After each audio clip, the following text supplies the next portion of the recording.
Everyone, तो आज हम सब जानेंगे हमारे एक और नए बुक के बारे में जिसका नाम है अक्षर और संख्या ज्ञान स्पर्शनीय पुस्तक बाय रेज लाइन्स फाउंडेशन। यह हिंदी की पुस्तक है और इस पुस्तक में आपको हिंदी के संख्या, अक्षर और वर्णमालाओं से संबंधित उभरी हुई आकृतियों के बारे में जानने को मिलेगा। तो अब हम सब इस पुस्तक के बारे में जानेंगे। यह इस पुस्तक का कवर पेज है। कवर पेज खोलते ही दाएं हाथ की ओर पन्ने के टॉप सेंटर पे पुस्तक का नाम लिखा हुआ है लार्ज प्रिंट प्लस ब्रेल में। जस्ट उसके नीचे बाएं ओर पहला संरक्षण, यानी कि यह इस किताब का पहला एडिशन है जो 2020 में बना है। जस्ट उसी के नीचे रेज लाइन फाउंडेशन के कॉन्टैक्ट डिटेल्स दिए गए हैं। अगला पन्ना टॉपिक विषय सूची। पन्ने के बाएं ओर क्रमांक संख्या, उसी के दाएं ओर विषय दिया गया है। इससे पता चलता है कि कौन से क्रमांक संख्या पे कौन सा विषय है। जैसे क्रमांक संख्या 1 पे विषय है संख्या, 2 पे स्वर। ऐसे ही कुल 17 विषयों के बारे में बताया गया है। तो अब हम आ जाते हैं पुस्तक के डायग्राम पन्नों पे। पुस्तक के हर डायग्राम पन्नों के शीर्ष बाएं कोने पे एक उभरा हुआ बिंदु मिलेगा जो ओरिएंट करता है आपने जो पुस्तक पकड़ी है या जो डायग्राम है वह बिल्कुल सीधा है। बिंदु से दाएं की ओर जब आप जाएंगे शीर्ष केंद्र पे यानी टॉप सेंटर पे, तो विषय का नाम लिखा हुआ मिलेगा। इस पुस्तक का पहला विषय संख्या है। इसमें हम हिंदी की संख्याओं के बारे में जानेंगे। उभरे हुए बिंदु से आप अपने हाथ को थोड़ा नीचे बाएं ओर लेके आएंगे। वहाँ हिंदी ब्रेल में 0 लिखा हुआ मिलेगा। जस्ट उसके नीचे उभरी हुई आकृति बनी है प्रिंट 0 की। ऐसे ही उसके दाएं ओर ब्रेल में उसी के नीचे उभरी हुई आकृति बनी है 1 की।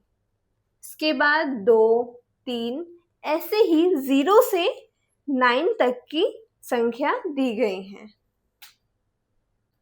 अगला पन्ना विषय स्वर। अब स्वर किसे कहते हैं? स्वर उन वर्णों को कहते हैं जिसका उच्चारण बिना किसी अन्य वर्ण जैसे व्यंजन की सहायता के बिना स्वतंत्र रूप से किया जाता है, जिसे इंग्लिश में वॉवल भी कहते हैं। अब कौन कौन से अक्षर होते हैं? उभरे हुए बिंदु से अपने हाथ को थोड़ा नीचे दाएं ओर लेके जाएंगे तो वहाँ हिंदी ब्रेल में अ लिखा हुआ है। उसी के नीचे उभरी हुई आकृति बनी हुई है प्रिंट अ की।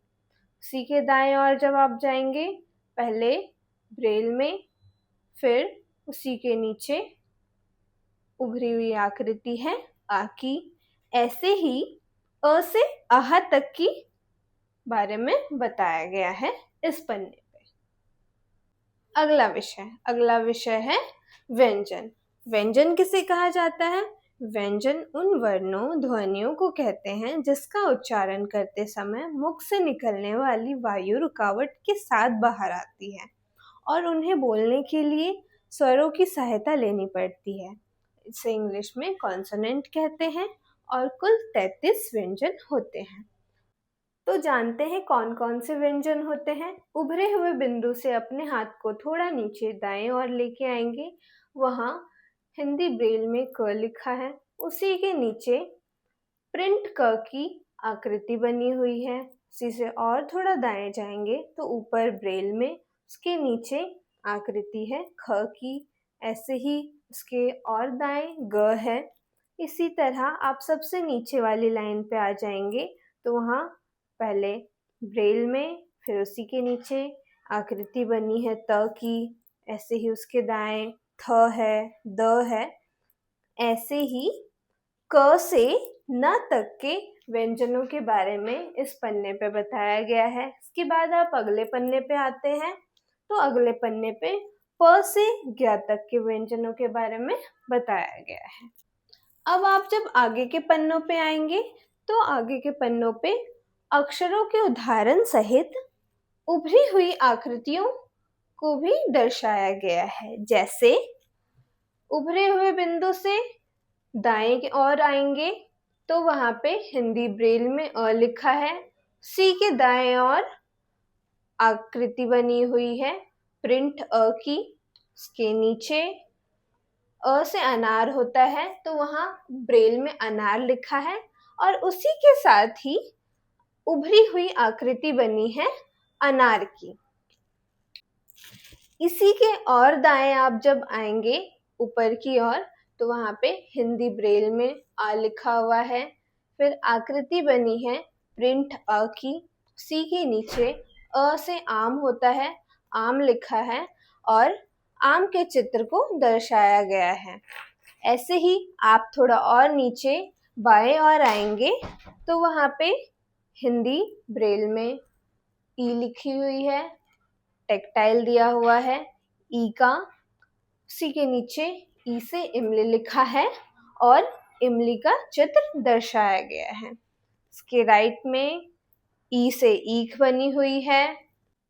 अगले पन्ने पे उभरे हुए बिंदु से दाएं आएंगे तो वहां पे हिंदी ब्रेल में ऊ लिखा है। उसी के बगल में टेक्टाइल ऊ लिखा हुआ है और उसके नीचे ब्रेल में उत्तर दिशा लिखा गया है और नीचे एरो से उत्तर दिशा की ओर दर्शाया गया है। इसके दाएं ऊ से ऊट बना हुआ है। उसके नीचे बाईं ओर री से ऋषि बने हुए हैं, ए है। इसके अगले पन्ने पे ऐसे ऐनक, ओखली, औरत, अंगूर। ऐसे ही अ से लेके ज्ञ तक के सारे वर्णमाला के चित्र बने हुए हैं। अब हम इस पुस्तक के आखिरी विषय पे आ गए हैं जो कि है बाराखड़ी। बाराखड़ी हिंदी वर्णमाला का वह मूलाधार है जो किसी व्यंजन और स्वरों की मात्राओं के मेल से बनता है। इसे समझने का सबसे सरल तरीका यह है कि जब आप किसी एक व्यंजन अक्षर को हिंदी के 12 मुख्य स्वरों की मात्राओं के साथ जोड़ते हैं तो उस अक्षर की बाराखड़ी बनती है। हिंदी में कुल 11 स्वर होते हैं लेकिन बाराखड़ी में 12 मात्राओं का प्रयोग किया जाता है, इसीलिए इसे बाराखड़ी कहा जाता है क्योंकि इसमें किसी एक वर्ण की 12 अलग अलग अवस्थाएं या रूप होता है। जैसे इसमें दर्शाया गया है, उभरे हुए बिंदु से नीचे आइए, वहां हिंदी ब्रेल में क लिखा है, उसी के नीचे टेक्टाइल दिया है क का।